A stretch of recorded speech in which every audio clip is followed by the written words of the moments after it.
chicken McAloo Tikki burger? Well, you can pay 51 rupees on ONDC or a higher amount like 186 rupees on Swiggy or Zomato. Yes, indeed, the food delivery price wars are raging with ONDC now having entered the market. What's it all about? How exactly are they operating? Who have they tied up with? How come they're not charging delivery fees from the consumers directly? And how does everything work? Well, my colleague Sharad Dubey joins in to break it down for us. Sharad, take it away. Well, yes, initial projects have started coming in for ONDC, and do remember the main buzzword is the price wars. Now, important thing is that the duopoly of Zomato as well as Swiggy might be challenged going ahead, and this is the government's new e-commerce delivery platform.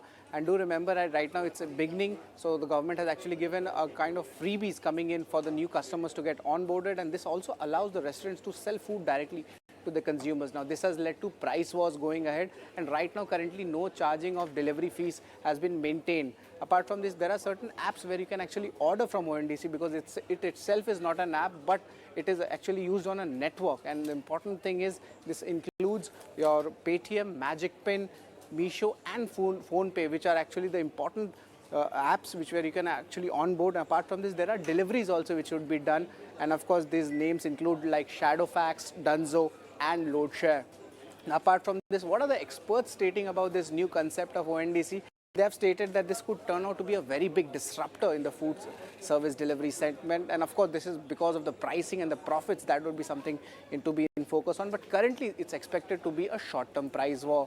But now let's look at where the discounts are coming in, almost between 30 to 80%, and where we are getting most of the discounts. Of course, the big names such as McDonald's, Wow Momo, Taco Bell, Pizza Hut are in focus, and mostly these are the QSR names which should be in focus.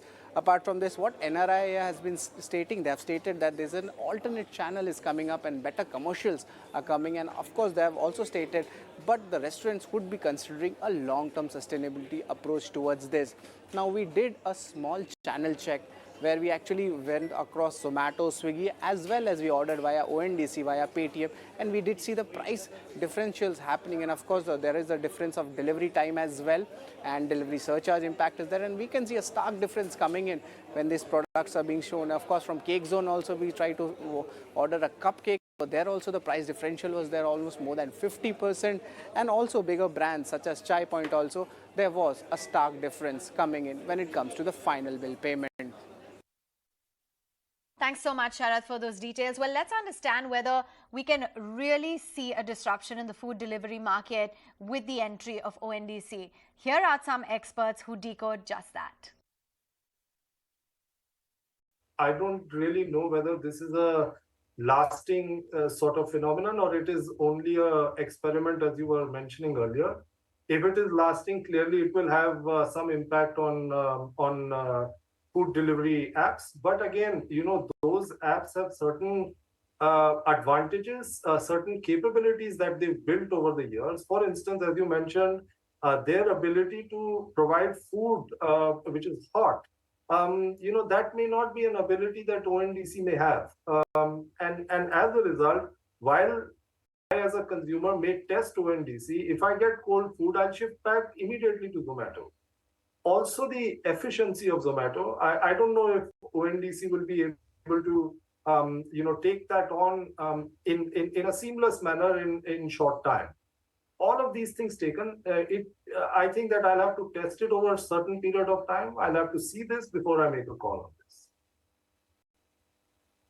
Take the conversation forward. Abhishek Banerjee, lead internet and media analyst and vice president with ICICI Securities, and Anurag Katyar of NRI joins us now. Gentlemen, good afternoon to both of you, and thank you for joining us.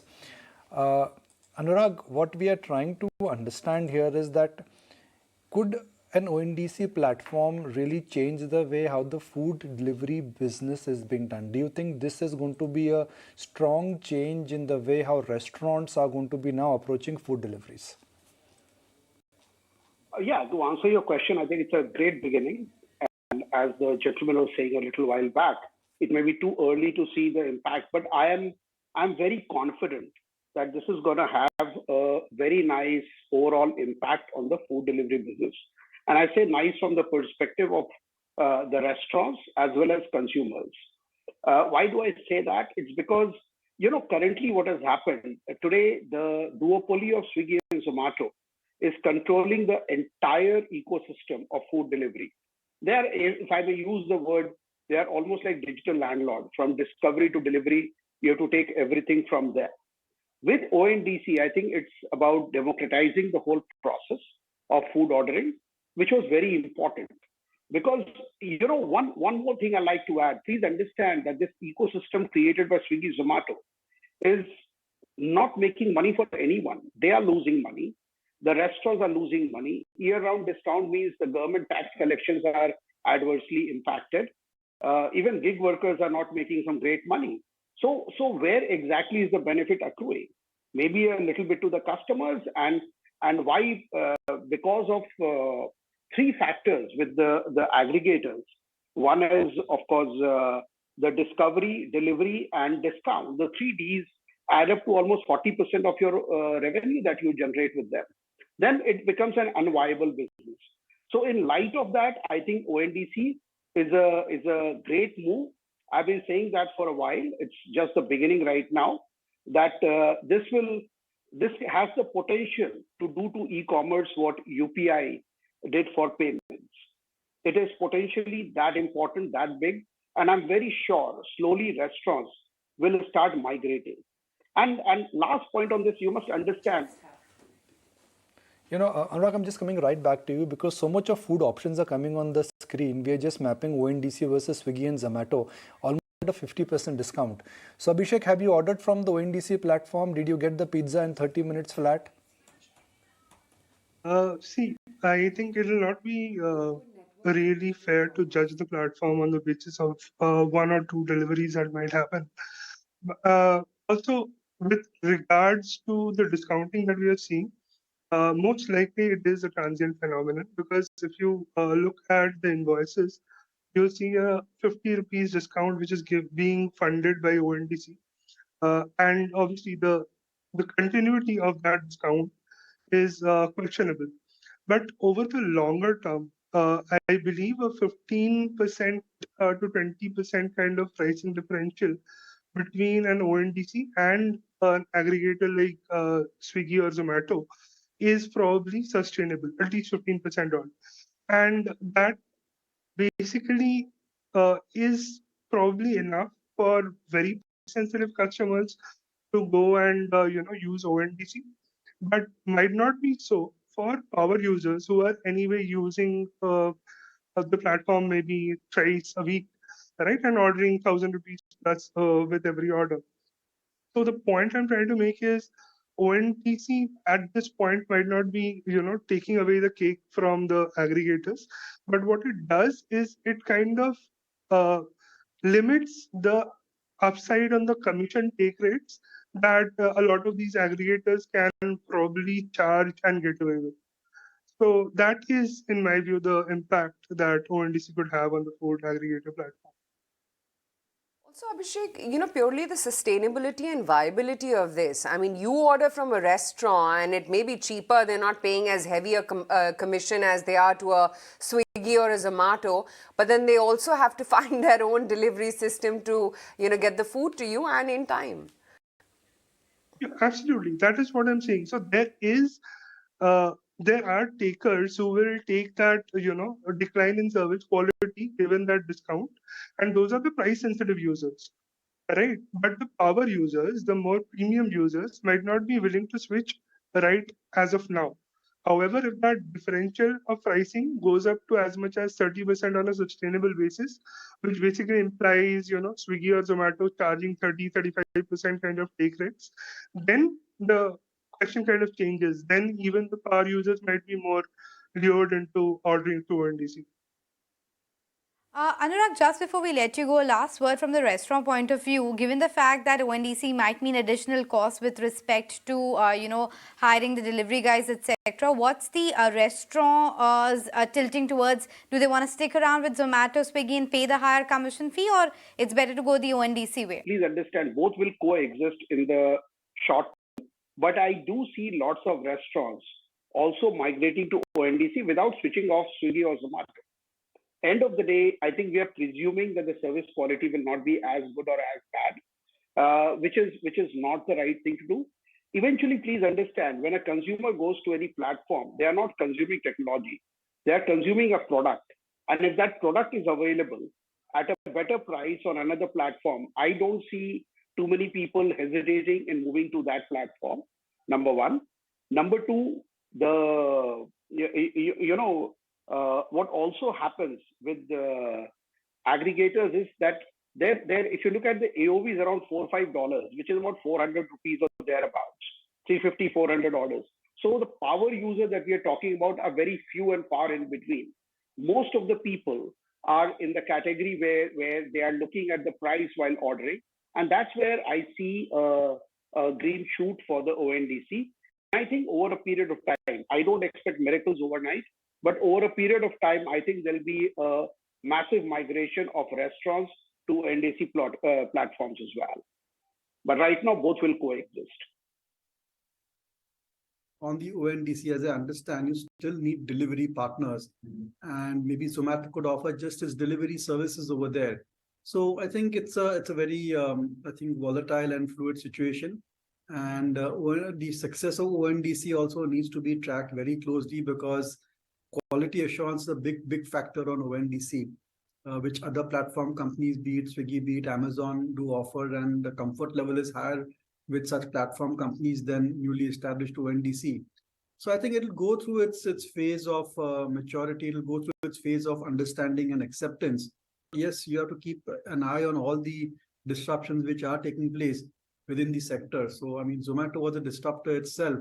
Who knows, it could get disrupted by something else like ONDC. And it's not that you're going to bet the bank on a stock like Zomato. It's just that you want to have a small position in it, because eventually I think if they're able to show profits and go fabulously in the black, then this stock could be a multi-bagger over a 5-10 year period. Let's also put the spotlight then on Paytm. It came out with its numbers, losses narrowed, and the street was mighty pleased. But the CEO of Paytm actually penned a letter to shareholders talking about how he aims to make the company cash flow positive. Let's take it across to my colleague Sumita Karir, who joins in with some of the other highlights from the letter. Sumita, what exactly did Vijay Shekhar Sharma have to say? After reporting a stellar set of fourth quarter results, Paytm CEO Vijay Shekhar Sharma has written a letter to shareholders and has stated that the next milestone of the company is to be free cash flow positive in the near future. In fact, he has attributed the profitability to a balanced resource allocation and, of course, a focus on core revenue and growth drivers of payments and financial services distribution businesses. He wrote, and I quote, "Our focus on quality revenues has led to more rupee to bottom line, and our incremental business continues to generate better margins. As responsible payments technology company, we continue to build our business on the foundation of strong adherence to compliance, operations, risk and regulatory framework." Now, this is very interesting because we've seen in the past couple of months, a couple of startups have faced regulatory ire, have faced regulatory issues, even those backed by VCs like Sequoia. Secondly, he talks about AI, that AI is going to be critical for Paytm and is going to be center for Paytm's next set of offerings. And quoting him, he says that the advent of early stage AGI or artificial intelligence in 2023, there will be more opportunities to bring efficiencies in the business and its AI first offerings. He also said that technology teams have already started to see encouraging results. Now, he also likened AI to smartphones around 10 years back.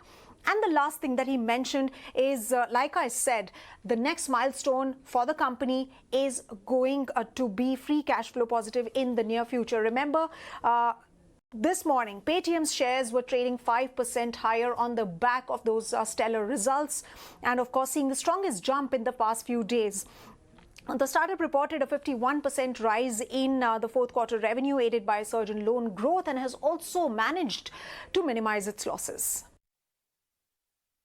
We have not given a specific quarter, but we have said that we are very close to achieving cash flow profitability. And just to be clear, the way we define cash flow profitability is EBITDA plus interest income less CapEx.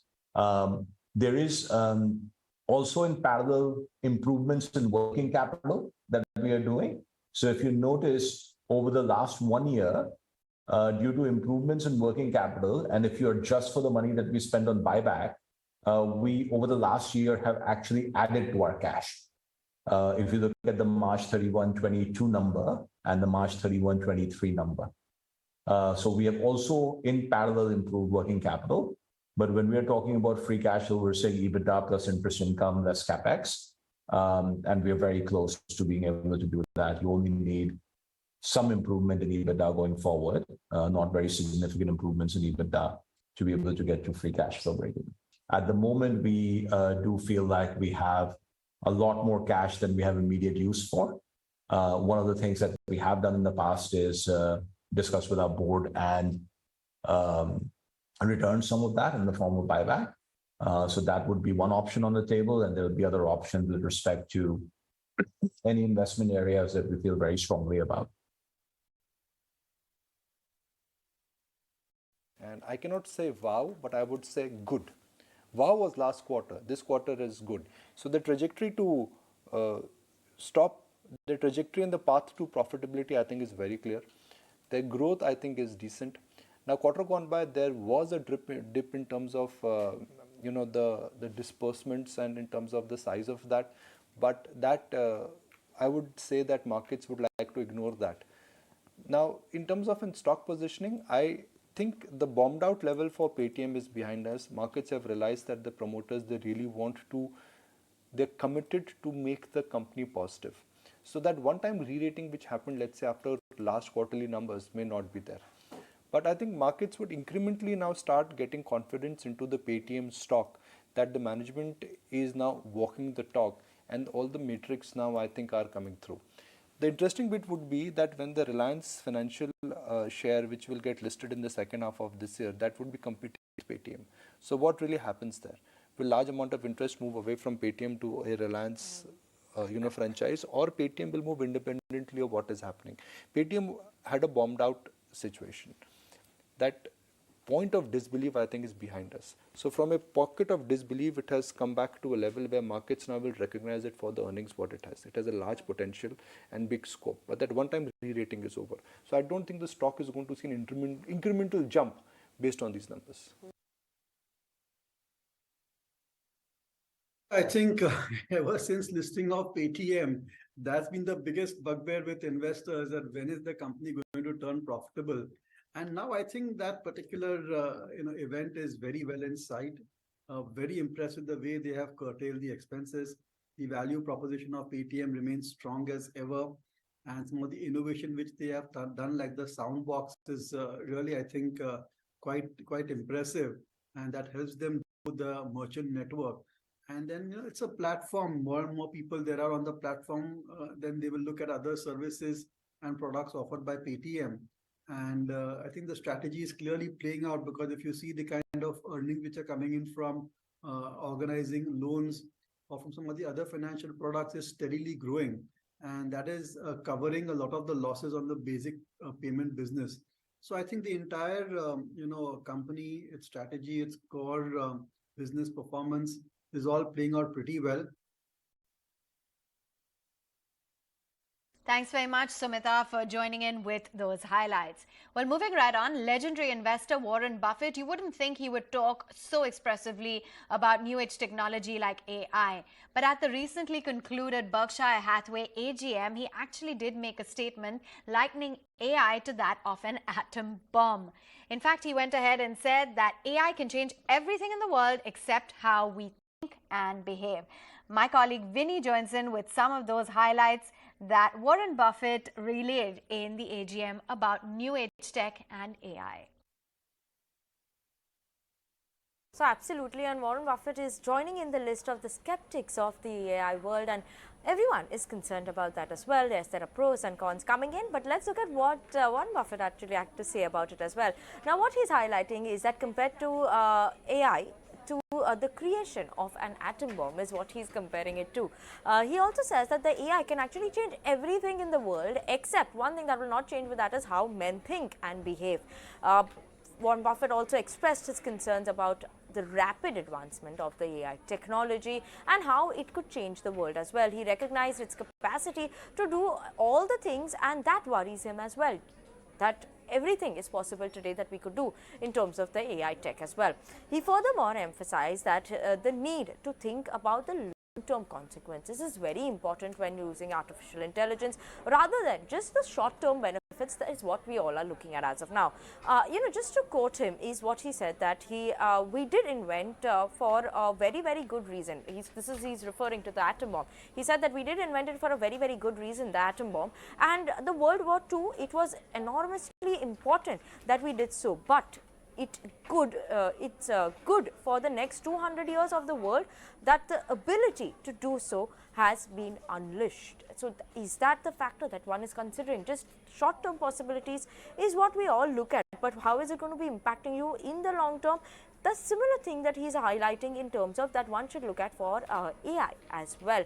He also, is in terms of that is that AI probably won't let you know which stock to buy as well. So obviously that importance is also something that you should be keeping in mind, and AI will change everything in the world, but don't think that it will trump human intelligence. So don't think of possibility for it to replace a human intelligence is what he's highlighting, but a sound of skepticness is what is coming in from Warren Buffett for AI.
Well, we like to get to know our founders and co-founders a lot better. Take a look at the Startup Quickfire Round. So what's the recent book, podcast, something that you definitely recommend people should watch or listen into?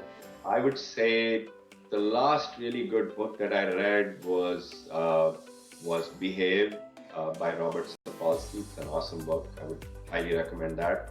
Okay, and do you have a mentor? Not really, but I'll just say one quick thing there, that my partner Bhavin, who brings a very different perspective to business, certainly someone that I've learned a lot from and continue to learn from. What's your advice to the next gen of budding entrepreneurs? I would say two things. One, persevere, don't give up. Perseverance is key to success. It's certainly been for us. And the second thing, which we always say in our company every single day, that amazing companies are built by amazing teams, not by amazing individuals. So focus on teams, not rock star individuals. That's absolutely right. And any productivity hack that you have? Definitely meditation. Okay, that's something I wish I actually did. And finally, your favorite online game, tough to choose, but what is it? That has to be Rummy Circle. It's our game, I love it. And with that, we're completely timed out on this edition of Startup Central. Thanks for watching.